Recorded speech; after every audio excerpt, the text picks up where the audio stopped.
Chaque matin, nous arrivons avec le sourire. Impeccable, performante, disponible. Nous jonglons entre réunions, échéances, imprévus professionnels et responsabilités familiales. Mais derrière cette façade de calme et de maîtrise se cache une réalité douloureuse. Sous le rouge à lèvres, nous menons une bataille silencieuse contre un ennemi insidieux, le stress chronique. Notre corps nous parle, mais personne ne l'écoute. Des crampes violentes, une fatigue inexpliquée, une concentration qui vacille, des larmes ravalées juste avant d'entrer en réunion. L'endométriose, les troubles hormonaux, la fatigue chronique, les crises d'anxiété. Ces réalités médicales sont souvent niées ou minimisées dans nos environnements professionnels africains. Pour nous, femmes africaines, le milieu professionnel n'est pas seulement un lieu de performance, mais un véritable champ de bataille identitaire. Nous devons constamment prouver notre compétence égale à celle des hommes, afficher une disponibilité totale comme si nous n'avions pas d'enfants, et maintenir une stabilité émotionnelle malgré les fluctuations hormonales. Cette pression multidimensionnelle met notre corps en tension permanente. Le sommeil se dérègle, le rythme cardiaque s'accélère, nos reins s'épuisent. Les recherches le confirment, nous sommes 2 fois plus touchés par la dépression et l'anxiété au travail que les hommes. En Afrique, l'Organisation mondiale de la santé estime que 66 millions de femmes souffrent de dépression et d'anxiété, et 85% d'entre nous n'ont pas accès aux soins nécessaires. Prenons l'exemple de l'endométriose, qui touche environ une femme sur 10.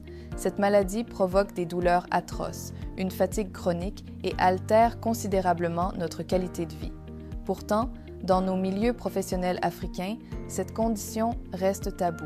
Des millions d'entre nous souffrent en silence, contraintes de travailler comme si de rien n'était, face à l'incompréhension de collègues ou de managers. Le manque de sensibilisation, les tabous culturels, l'accès limité aux soins et les coûts élevés constituent des obstacles majeurs au diagnostic et à la prise en charge. Cette invisibilité est une injustice sanitaire qui souligne l'urgence d'une approche consciente et inclusive du bien-être au travail. Reconnaître notre santé mentale et corporelle n'est pas un acte de complaisance, mais de lucidité organisationnelle. Une entreprise qui écoute ses collaboratrices sur ces sujets en tire des bénéfices tangibles. Réduction de l'absentéisme, augmentation de la créativité et fidélisation accrue du personnel. Il est temps de créer des espaces de parole, de mettre en place des politiques de santé menstruelle et hormonale et de former les managers à une écoute émotionnelle véritable. Ce n'est pas un luxe, mais un levier de performance durable. Le leadership transformationnel, tel que promu par le Dr Soliou Badarou, doit inclure le bien-être genré au cœur de ses stratégies. Nous, femmes, ne devrions pas avoir à choisir entre réussir et nous préserver.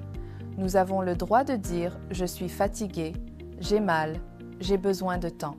Le vrai courage n'est pas d'endurer en silence, mais de s'écouter et de se respecter.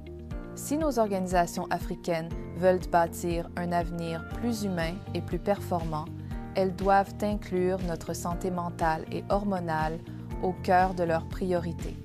Un lieu de travail où nous nous sentons comprises, respectées et soutenues devient un environnement où toute l'organisation prospère. Abonnez-vous aux pages YouTube et LinkedIn de Oju Africa du Dr Soliou Badarou pour découvrir davantage de contenu sur le leadership transformationnel et construire ensemble ce futur plus équilibré.